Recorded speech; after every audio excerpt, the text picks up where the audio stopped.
Hey everyone, I just wanted to do a little video of how I take care of my Leachianis.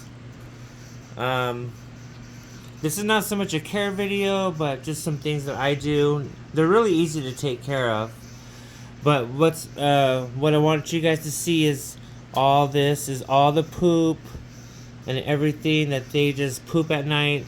It's gonna go on the logs. You can see it on the glass.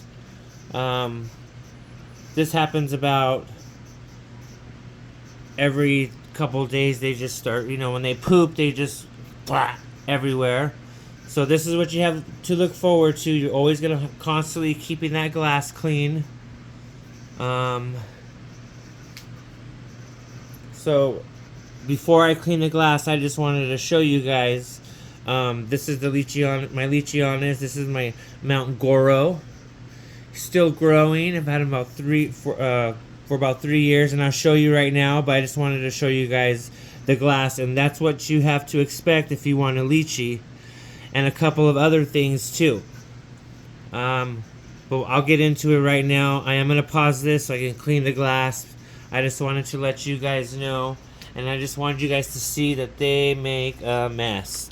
They make a huge mess, and you guys have to be ready for that. And I'll show you guys what to do, how to keep their soil maintained, and or at least how I do it.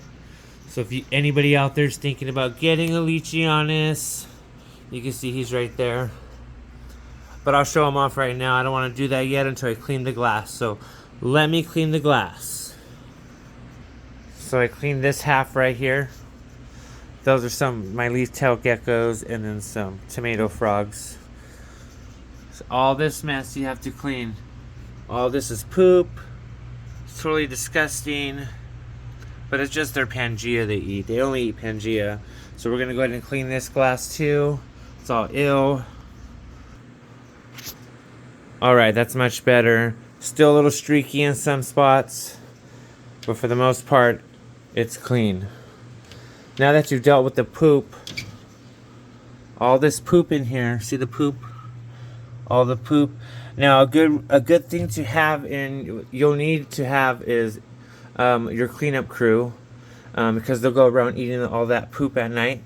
Your cleanup crew is going to be springtails, tempered springtails. You don't want to do tropical. Tropical lasts for a while, but then they die because it's not tropical, live in high humidity. So you want to do the temperate ones, which is regular, out and about springtails. So you want springtails, but then you want to have, just put some in that plant. Then you want to have your other cleanup crew, which is going to be isopods, or, right there, boom, isopods. So these bugs are going to go in the tank in the soil, and they're really important that you have them because you won't be able to keep up with the poop. Plus it keeps the dirt clean. They clean up fungus, anything like that. They will clean it up. You just got to have a place for the roly-polies or the wood louse. This is a wood louse. So this isopod is a very good cleanup crew. And I just got them from outside, and I got them from outside a long time ago. And I've just been keeping up their populations in my Leachianis tanks and stuff. Now I don't use like the suction cups for my Leachianises because that's all a gimmick. I mean, in nature, they find water on the floor. If they're eating rotten fruit falls on the floor. So they go to the ground looking for water and food. Cups are okay. They're going to smell them right there, and they look cute. Oh, like a little ledge for your gecko to eat. But it's not important. Don't get hung up on ledges. So this is my gecko. This is my Mount Goro. I don't want to scare him. He's already hanging off by one hand. So this is his home. There's nothing too hard about him. The lights. So we got the substrate. You don't need to do a drainage at the bottom. You're not going to be watering it like that. You just need to keep enough water so the isopods don't dry out, the cleanup crew. You want them happy. And enough humidity so he can shed his skin. You don't want it all like, it's not going to be like a poison dart frog tank or a frog tank where you're going to constantly keep it wet and then have that drainage at the bottom. You don't need that. If you're going to have plants and stuff, the roots will grow and it'll be fine. The plants that I have are going to be this pothos, but I have it in like a little container. I just want to contain it a little bit. And then I have this snake plant. And you can see that my Mount Goro here, let's see if I can get him on the other side. My Mount Goro is enjoying the snake plant.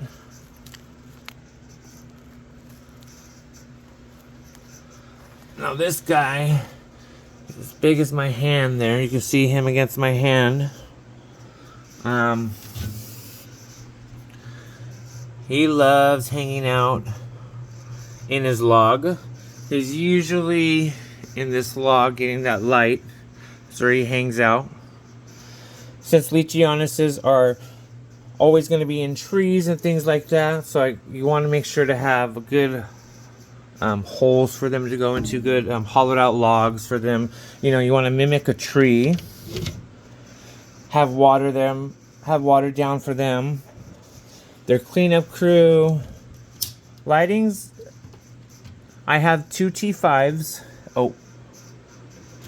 And I just unplugged it. I'll plug it back in right now. But I have 2 T5s. Shade dwellers. And sometimes I'll see him basking, all cute up there, basking under the light. Now from the top view, you can see he has hollow logs there. Let me turn on the light, hold on. Turn that light back on. So you can see the lights are good for the plants. The T5s are good for the lizard and the plants. And I feed them Pangea. It's that fruit mix, you know, that has all their vitamins in it. And you can add vitamins to it, but it already has everything that they need. Their calcium and their other vitamins. So nothing to it. It's not that hard. The only thing that's hard is financially, because these cages, let me put this chair next to it so you guys can see how big it is in comparison. This is a chair I'm going to put next to it. It's right in front of my fireplace so you guys can tell how big this cage is. And I plan to have 2 in here. That's my male Goro. His name is Goro. And this is a baby Goro, Mount Goro, that I got like 2 years ago. And then when she gets old enough and big enough, she'll be put in there with him. So I have plenty of spaces for them to hide. Yeah, so the only thing is, it would be financial situations, money, because these tanks are expensive. These tanks are expensive. And it's not wise to put them in a tank that you're just going to upgrade anyway in a year or 2. And they're quite comfortable in tubs. So you can do it in plastic containers. Just put some holes in it. Make sure there's airflow. And they should be fine for the year or 2 as they grow up and grow older. And then you upgrade them later on. So nothing to it, keeping giant geckos. Gotta have their tank. Some stuff for them to hide and climb in. Lights. I got the 2 T5s. Their substrate. Most important is you want to have the cleanup crew for sure. Get that cleanup crew. Get those bugs in there so they clean up the poop and everything. So it doesn't smell or anything like that. They'll keep it smelling fresh and good. And then you want to have, you know, their Pangea mix. There's nothing to it. Nothing to keep Leachianuses. Super easy.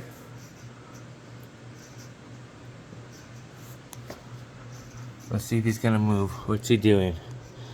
I saw him flicking his tongue right now. Let's see if he moves later on.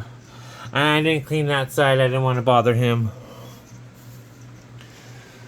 And the plants are optional. They don't care. It's more for the aesthetics, for me to look in there and be all ooh and ah, because they're gonna poop all over the plants too. You have to get plants that are hardy and they're not flimsy and soft, because they're gonna crawl and smash them. They're gonna poop their bomb diarrhea on them. So yeah. Alright, nothing to it. I just wanted to show it off too. Alright everyone, thanks for watching. If you learned something, let me know in the comments. That's the Leachy tank. Alright everyone, see you later. Bye.